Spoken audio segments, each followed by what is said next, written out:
Assalamualaikum warahmatullahi wabarakatuh.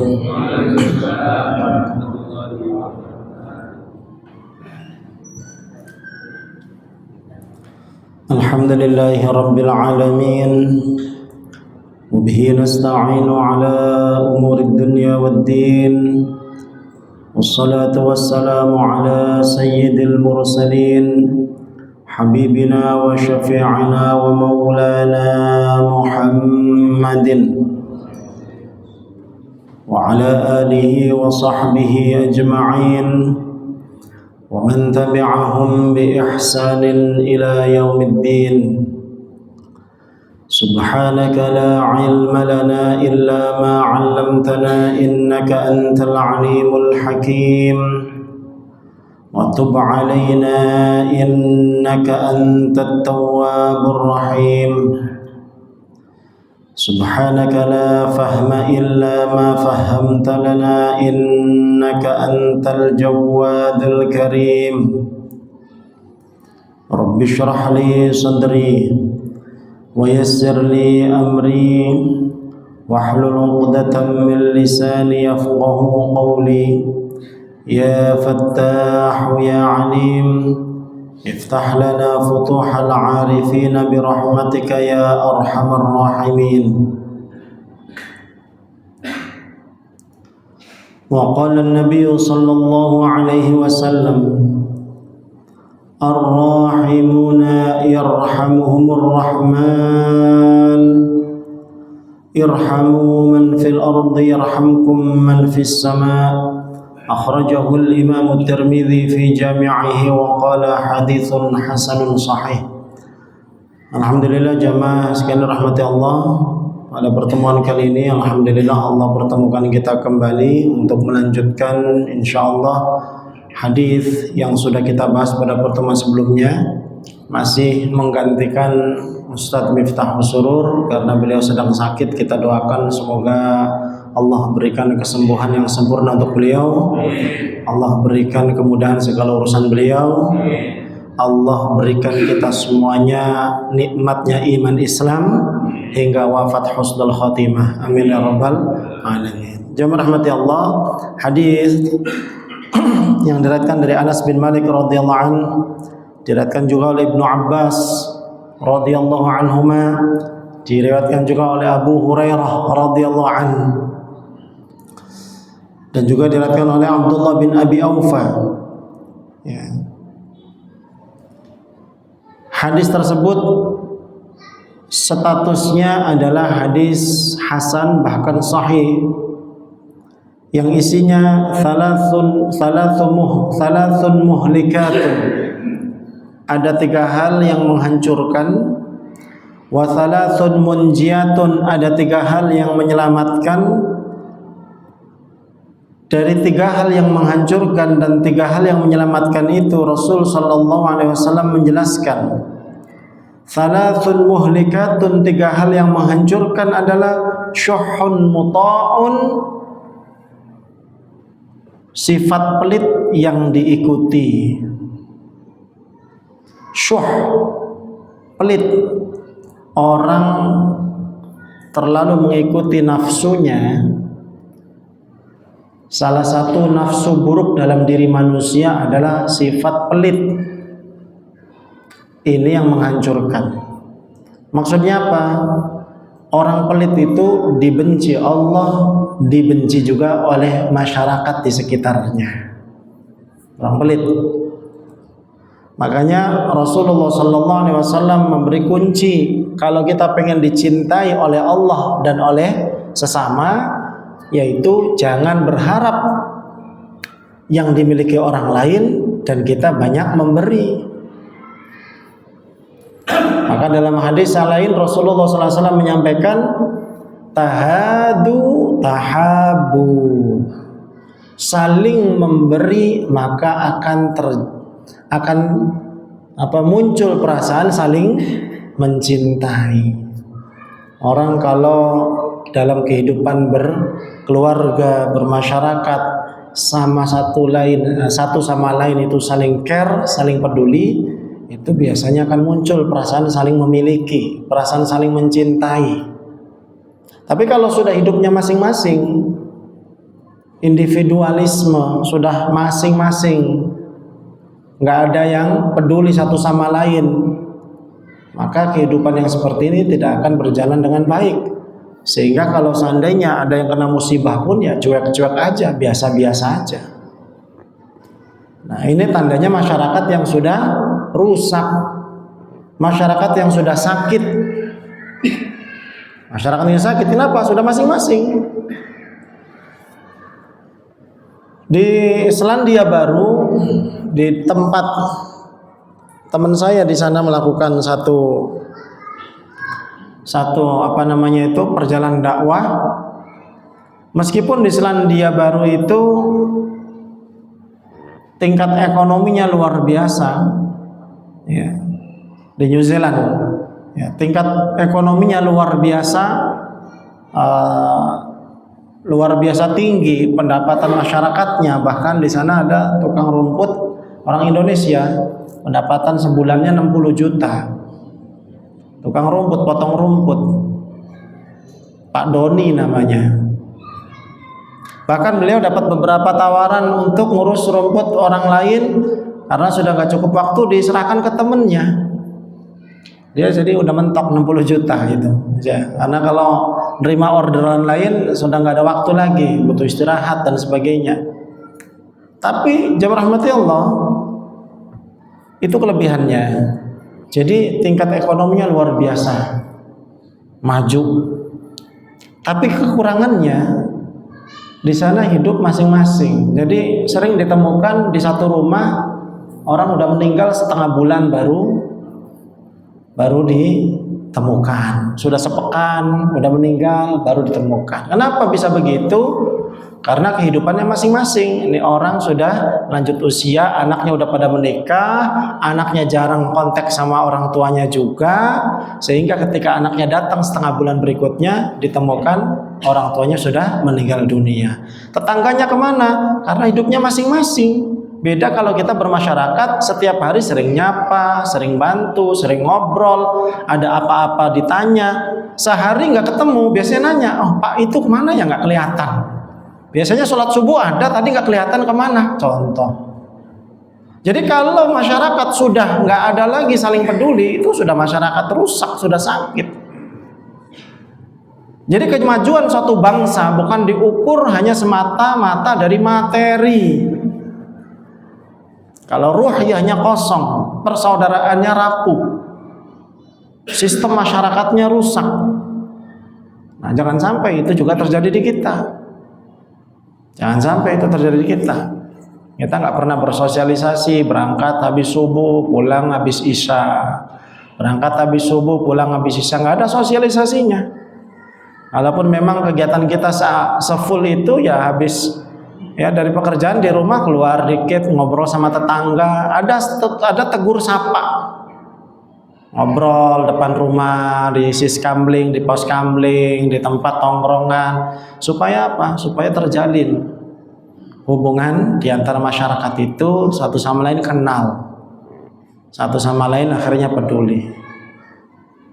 Nah, jadi jemaah rahmatullah, kembali lagi, di antara yang merusak hubungan masyarakat adalah sudah tidak ada laginya saling peduli. Dan puncak ketidakpedulian yang paling menjerumuskan, merusak, muhlikat disebut Rasul adalah syuh, pelit. Udah pelit, nyapa pelit, bergaul pelit, apalagi bantu tetangganya yang sedang ada hajatan, tetangganya yang sedang ada kebutuhan, tetangganya yang sedang ada kemalangan, pelit juga. Ini rusak kalau sama-sama seperti itu.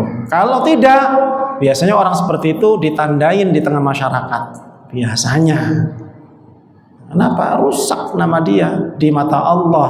Dia hina, di mata masyarakat juga dihina. Jangan sampai kita punya sifat seperti itu. Kemudian yang kedua, wahawan muttaba', terlalu mengikuti hawa nafsu, rusaknya para pejabat, rusaknya orang-orang yang dihormati di masyarakat.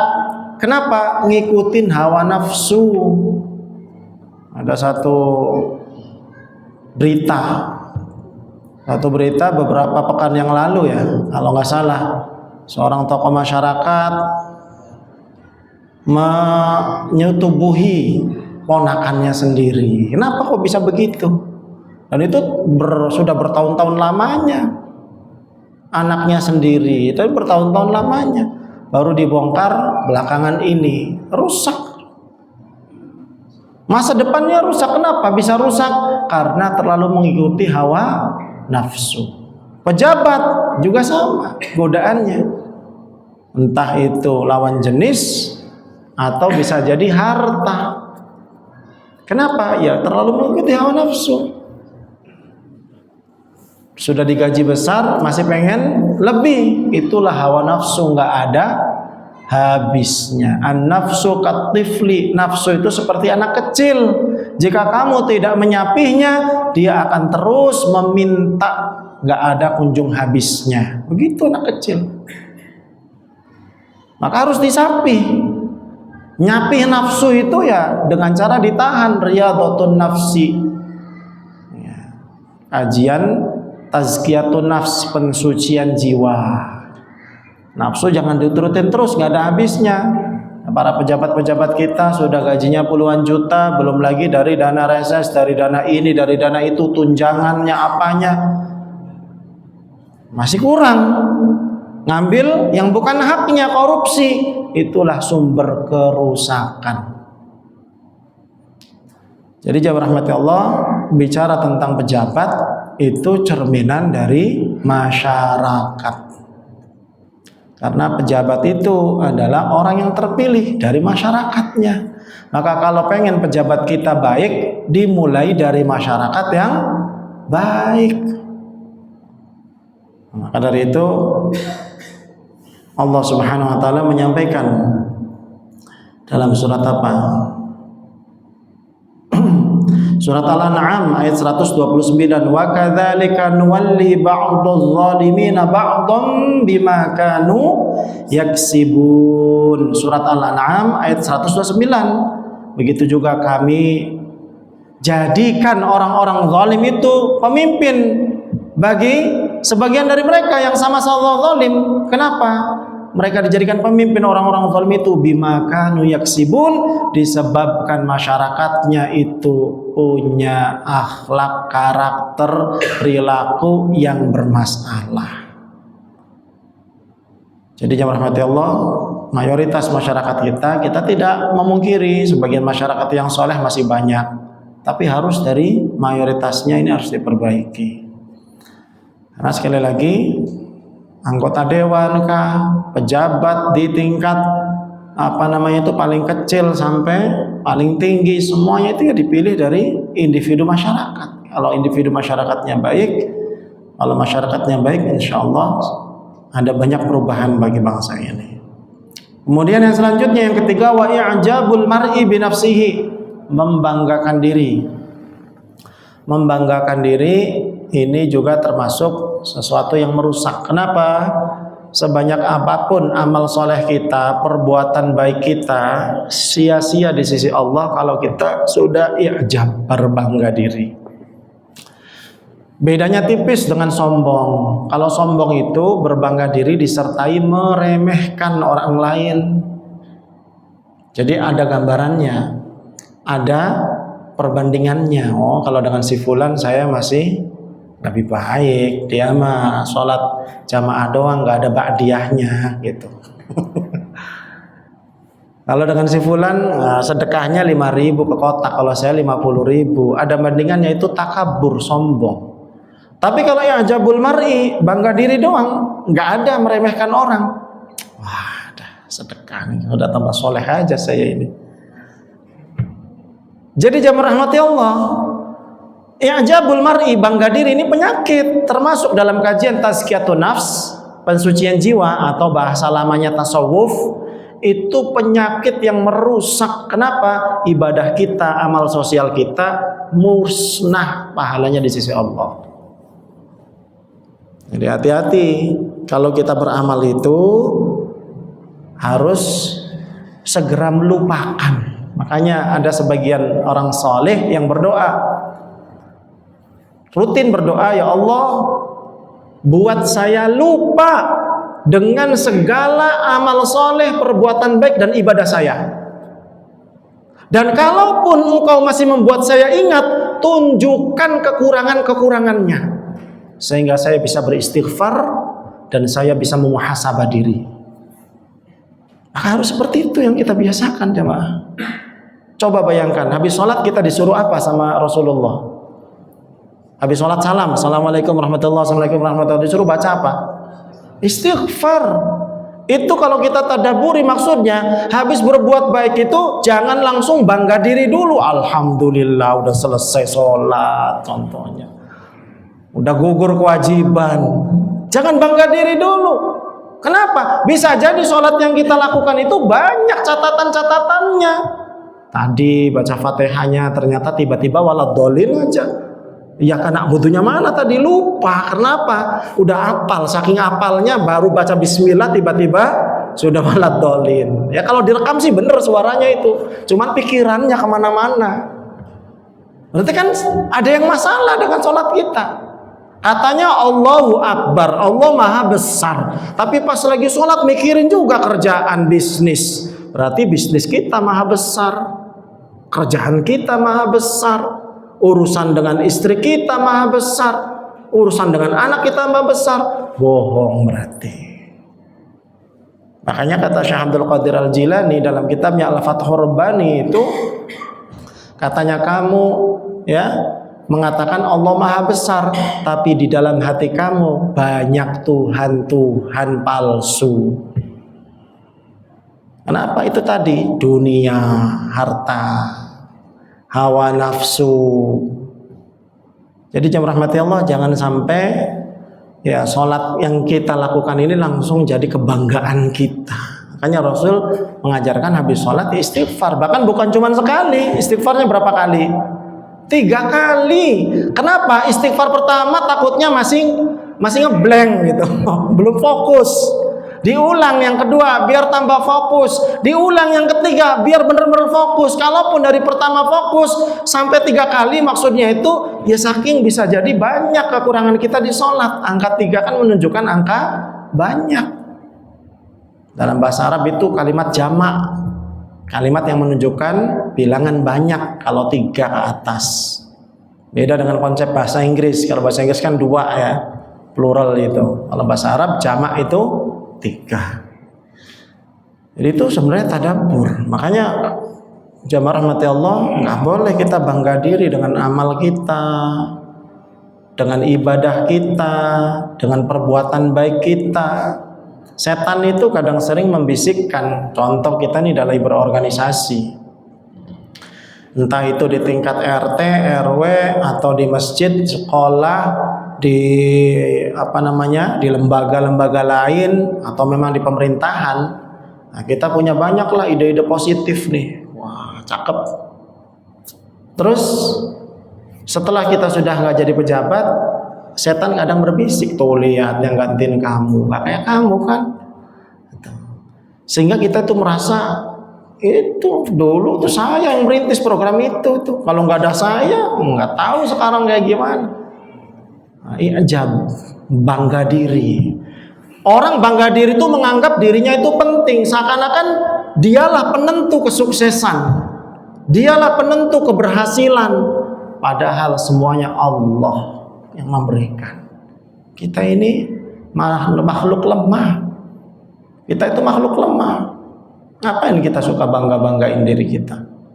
Dan saya pribadi juga sering terjebak dalam hal seperti itu.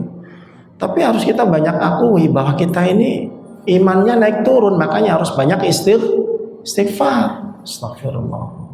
Rasul itu maksum, terjaga dari dosa dan salah. Tapi Rasul mencontohkan untuk kita sebagai umatnya istighfarnya sehari 70 sampai 100 kali.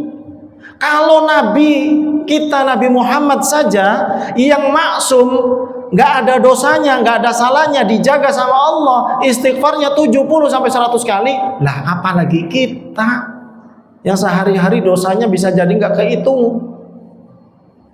Bayangkan dari bangun tidur sampai tidur lagi, gibahin lah, pikiran negatif, suudzon, ya, ngelihat aurat di jalan, aurat di TV, itu sehari-hari itu, medsos semua itu, ya. Kemudian kadang ngomongin orang, fitnah, macam-macam dosa kita beda-beda. Maka jemaah harus banyak kita istighfar. Orang yang bangga diri itu nggak tahu hakikat dirinya. Dia itu dibentuk oleh Allah dari setetes air mani yang hina dan akan mati menjadi tubuh yang hina juga. Kita kan akan jadi membusuk. Bangkai, kira-kira ada orang yang mau meluk bangkai? Nggak ada. 1 pekan, 2 pekan di kuburan sudah membangkai, kecuali orang-orang yang diridhoi Allah, dijaga tubuhnya oleh Allah. Tapi kita nggak tahu kita ini termasuk apa enggak, nggak tahu. Ya mudah-mudahan kita termasuk orang yang diridhoi Allah. Mudah-mudahan. Dan kita jemaah rahmati Allah, hidupnya pun sebenarnya membawa sesuatu yang hina. Apa? Di perut kita ini kan ada kotoran. Apa yang kita banggakan? Kemana-mana kita bawa kotoran. Ya kan nanti pagi biasanya dibuang. Kita makan sarapan sudah diproses 2 jam, sudah jadi ampas-ampas. Makan siang diproses, makan malam diproses, dibuang nanti pagi. Itu kalau sehat khususnya kita kan begitu, pagi buang. Sehari-hari kita bawa kotoran, apa yang kita banggakan? Nah, di sini orang kalau tahu hakikat dirinya itu nggak mudah berbangga diri, apalagi jadi orang sombong.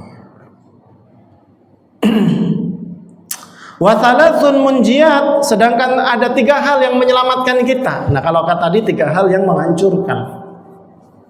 Ya, 3 hal ini menyelamatkan kita apa? Yang pertama, khasyatullahi fis sirri wal alaniyah, takut kepada Allah atas segala perbuatan yang kita lakukan, baik dalam keadaan sendiri atau terang-terangan. Nah, jadi yang pertama ini yang menyelamatkan kita adalah muraqabatullah, bahasa singkatnya, merasa selalu diawasi Allah. Merasa selalu diawasi Allah, baik di kamar maupun di pasar, baik di rumah mau di kantor, dimanapun, mau di tempat ramai atau tempat sepi, selalu merasa diawasi Allah. Sehingga apa? Ini yang jadi kontrol diri. Generasi muda sekarang nih banyak sekali melakukan kerusakan. Kenapa? Karena remnya belum. Mereka belum merasa diawasi Allah. Berita 2 hari lalu di depan pintu tol Depok, daerah Sawangan, berapa banyak motor bawa senjata panjang-panjang malam-malam. Anak-anak muda biasa, anak-anak SMA atau yang lulus SMA. Jadi jemaah rahmati Allah, baik di keadaan terang-terangan atau di keadaan sendiri, atau contoh di sendiri kita di rumah. Ya. Kalau zaman dulu orang itu kalau pengen ngelihat di kampung saya di Cirebon, film unyil dalam tanda kutip ya, film dewasa, itu biasanya kalau ada hajatan. Nah, kalau sudah malam, anak-anak udah pada pulang, udah pada tidur, biasanya orang-orang tua sampai subuh itu nonton film dewasa. Ya, film hot lah istilahnya, layar tancap, atau setelah dunia sudah semakin maju pakai laserdisc, terus VCD. Nah, kan perkembangannya begitu. Sekarang bebas pakai apa? HP di kamar, semua orang bisa melihat. Makanya tantangan semakin akhir zaman kita untuk menjadi orang soleh itu semakin berat. Kenapa? Fasilitas yang merusak kita itu semakin mudah. Makanya kalau tidak diimbangi dengan muraqabatullah, rem, selalu merasa diawasi Allah. Muraqabatullah itu merasa diawasi Allah, bablas kita, bablas. Nah, ini bagaimana menanamkan sifat muraqabatullah kepada anak-anak cucu kita, generasi muda kita ini sebelum terlambat, karena mereka bakal jadi anak dewasa, orang dewasa, dan jadi orang tua. Kalau dari bawah nggak ditanamkan itu, dengan segitu banyaknya fasilitas yang merusak generasi, kita nggak kebayang 30 tahun ke depan bagaimana anak bangsa ini. Kalau 30 tahun lalu orang tidak punya banyak muraqabatullah, itu fasilitasnya juga nggak memadai gitu loh untuk bermaksiat, masih jarang. Kalaupun orang zaman itu belum paham arti muraqabatullah, kesempatan maksiatnya itu masih jarang, nggak sebanyak sekarang. Kalau sekarang itu kan, Allah, ada pergaulan bebas, obat-obatan, minuman keras, semua tontonan-tonton yang merusak. Makanya ini PR kita bareng-bareng, jemaah rahmati Allah. Dan sudah saya bahas di pertemuan sebelumnya, doanya orang tua yang konsisten dan istiqomah tembus sampai 7 turunan. Nah, ini kita ini kalaupun mau ngawasin kita ngawasin anak cucu kita 24 jam kan nggak mungkin. Siapa yang bisa ngawasin 24 jam? Kita kerja, anak kita juga main, sekolah. Makanya selama kita sudah ada usaha, anak kita disuruh ngaji sama guru yang benar, sekolah yang benar, ya kita juga terbatas ilmunya, kita kuatin doanya. Kuatin doanya dari kita orang tua. Habis sholat, habis baca Quran di waktu malam, habis sedekah, habis amal soleh, doain anak kita itu. Doanya orang tua itu seperti doanya Nabi yang mustajab, seperti doanya Nabi kepada umatnya. Doanya orang tua, sayang sekali kalau kita nggak pernah doain anak-anak kita. Allah Maha tahu, ya iya Allah tahu kamu nggak pernah doain. Kita sebut nama anak kita, karena bagaimanapun juga jemaah Allah, kalau nanti anak kita tumbuh dewasa dan sudah berkeluarga, kita sudah menua dan kita meninggal dunia, kita akan memanen hasil dari doa-doa kita dulu. Anak kita akan mendoakan kita pula. Kuncinya dari kita sekarang. Anak itu harus doain, sebut namanya, didoain. Wa ufawwidu amri ilallah. Ya Allah, saya serahkan urusan anak saya kepada Engkau ya Allah. Saya nggak bisa ngawasin 24 jam. Saya nggak bisa didik sendiri, ilmu saya juga terbatas. Yang jelas saya sudah sekolahin anak saya di tempat yang kira-kira menurut saya itu baik. Saya sudah bawa anak saya ke tempat ngaji sama ustadznya, sama gurunya, mudah-mudahan dapat pemahaman agama yang baik. Saya cuma berdoa, ya Allah, jaga anak saya. Jangan dikira doa itu nggak ada manfaatnya. Ad-du'a silahul mu'min. Doa itu senjatanya orang beriman. Banyak yang menyepelekan, padahal gratis kita doa sama Allah. Gratis. Tapi banyak orang habis sholat bubar, habis sholat bubar, sholat pulang. Ya kalau ada memang hal yang emergensi, hal penting sih nggak masalah, doa sambil jalan juga boleh. Allah tahu kok, malah nggak ada yang penting. Tapi kalau sampai rumah ngambil HP, scroll doang, 10 menit, 20 menit, setengah jam scroll HP. Tadi di masjid loh, duduk 2 menit aja doa. Rabbighfirli wa liwalidayya, Rabbana atina, sebut anak-anak. Paling 2 menit selesai. Wassallallahu ala sayyidina Muhammad, alhamdulillahirabbil alamin. 2 menit doang. Tapi kayaknya itu berat banget. Kayaknya itu di bawah bokongnya itu ada bara gitu. Cepet-cepet pengen bangun. Udah panas duduk lama-lama di masjid. Jadi rahmati Allah, doa.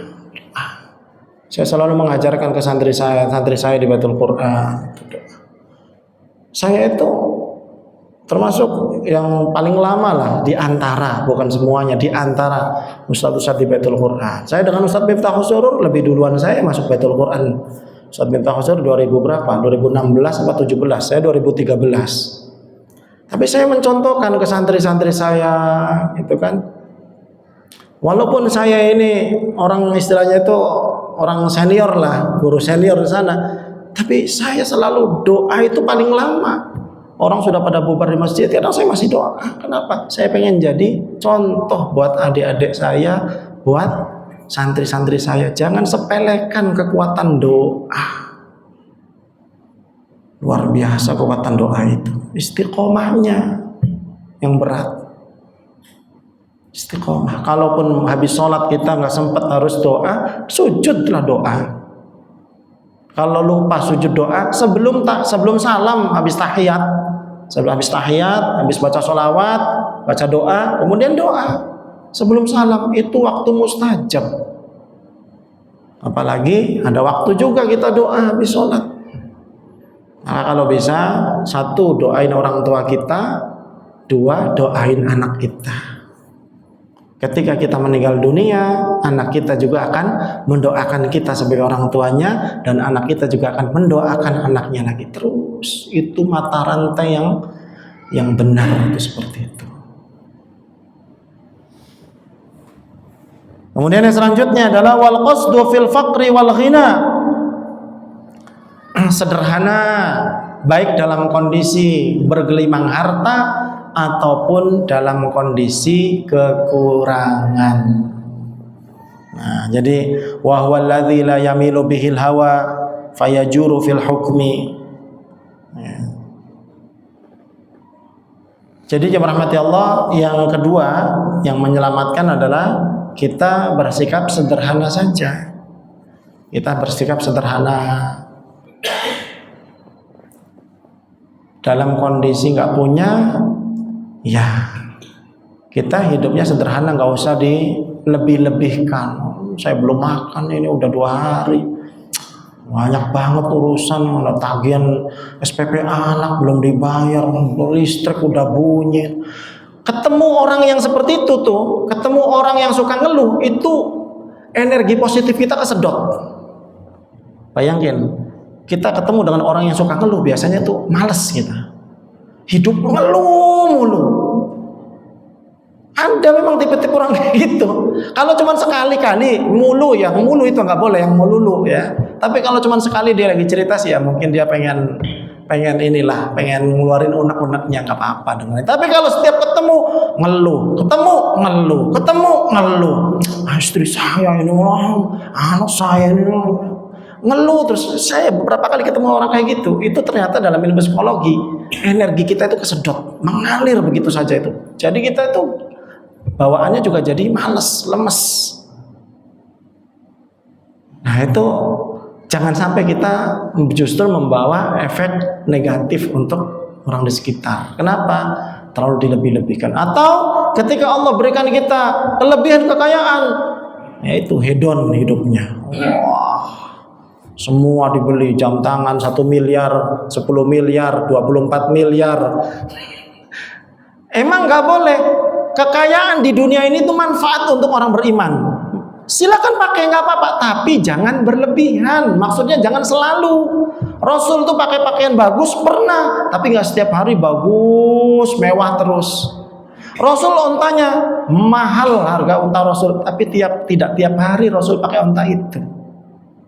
Jadi jemaah rahmati Allah, Rasul itu mencontohkan menggunakan kekayaan itu hak orang beriman. Makanya dalam tafsir Al-Qurtubi dijelaskan tentang satu ayat bahwa dunia seisinya adalah fasilitasnya orang mukmin. Kita berhak, tapi orang beriman itu cara berpikirnya visioner. Daripada kekayaan itu kita manfaatkan sendiri, kita hanya manfaatkan sebagiannya saja sesekali untuk bersyukur kepada Allah, sisanya dimanfaatkan untuk umat dan Islam. Makanya lihat Nabi, para sahabat, para tabi'in yang kaya-kaya seperti Abdurrahman bin Auf, Utsman bin Affan, hartanya untuk dimanfaatkan sendiri atau didermakan? Didermakan. Tapi apakah beliau hidupnya miskin juga? Enggak miskin juga, beliau juga make. Karena itu hak. Tapi tidak selalu gitu. Jadi jemaah rahmati Allah, bukan berarti kita nggak boleh. Nah, yang nggak boleh itu selalu dan mencolok, bahkan dilebih-lebihkan. Tasnya aja 800 juta. Bukan nggak boleh, itu kan halal, itu halal. Cuman orang mukmin itu cara berpikirnya visioner. Kalau dipakai sendiri, ya manfaatnya untuk diri sendiri. Tapi kalau untuk membantu agama dan umat, maka itu yang akan jadi tabungan kita nanti di akhirat. Itulah yang menyelamatkan. Makanya kita pembahasannya kan 3 hal yang menyelamatkan. Karena orang kalau sudah meninggal itu berharap pengen dibangkitkan kembali oleh Allah, apa yang dia lakukan? Fa'as-saddaqa, saya akan sedekah. Jadi orang meninggal itu, orang yang punya banyak harta meninggal, saya yakin itu di alam kuburnya pengen dibangkitkan lagi oleh Allah supaya bisa bersedekah. Kenapa yakin? Karena Al-Quran yang cerita. Fa'as-saddaqa wa akum minas sholihin.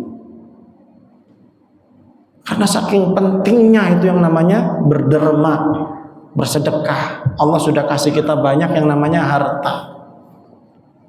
Kemudian yang selanjutnya, al-adlu fil ghadabi war-ridha. Yang terakhir, 3 hal yang menyelamatkan adalah bersikap adil, bijaksana, objektif, sportif, baik dalam keadaan marah ataupun dalam keadaan senang. Nah, makanya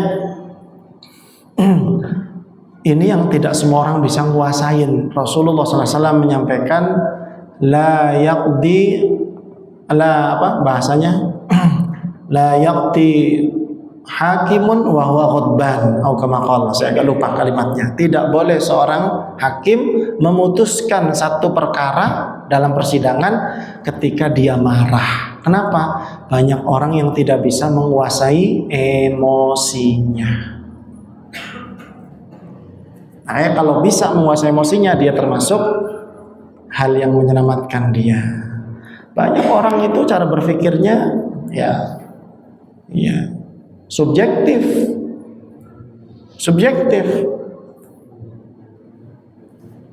Yang selalu pasti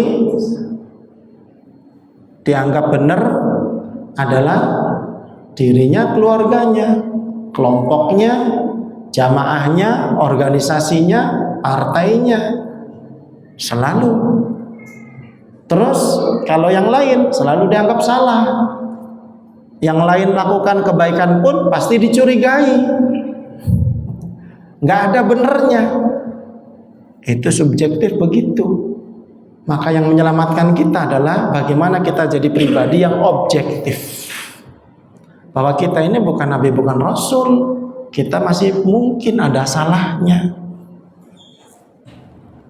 Mereka juga bukan setan, bukan iblis. Masih mungkin juga ada benernya. Cara berpikir seperti itu harus dibentuk. Sehingga kalau ada laporan, contoh anak kita nangis. Kenapa? Oh, dia pukul sama anak tetangga itu, Pak. Contohnya, langsung marah, sini kamu.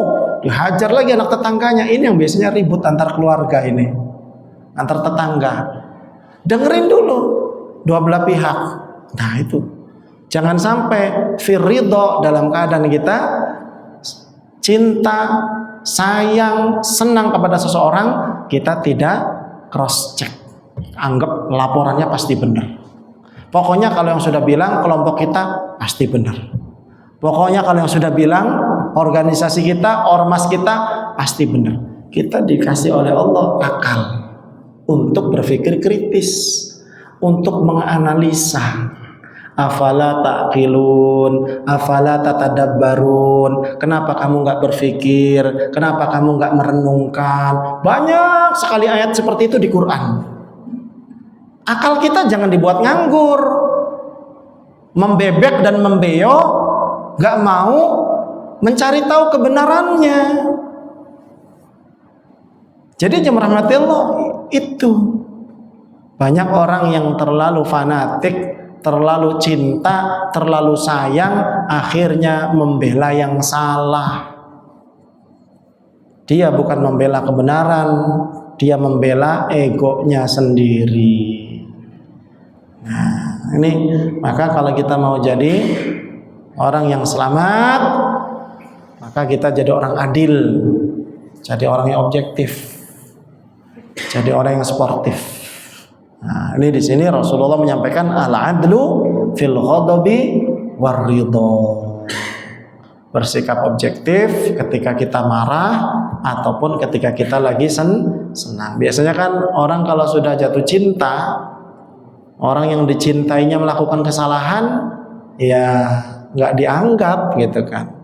Orang kalau sudah jatuh cinta itu selalu ada alasan untuk membenarkan kesalahannya. Tapi orang kalau sudah benci, kebaikannya pun yang dilakukan selalu dicurigai. Nah, ini nggak boleh. Coba kita punya pikiran seperti itu. Baik, jemaah rahmati Allah, sudah selesai pembahasan hadis Rasulnya. Alhamdulillah di 2 pertemuan sudah kita selesaikan. Mudah-mudahan bisa kita ambil pelajaran untuk meningkatkan kualitas diri kita sehingga menjadi seorang muslim, seorang mukmin yang semakin baik di sisi Allah Subhanahu wa taala. Selamat dunia akhirat. Subhanakallahumma bihamdika asyhadu an la ilaha illa anta astaghfiruka wa atubu ilaik. Assalamualaikum warahmatullahi wabarakatuh.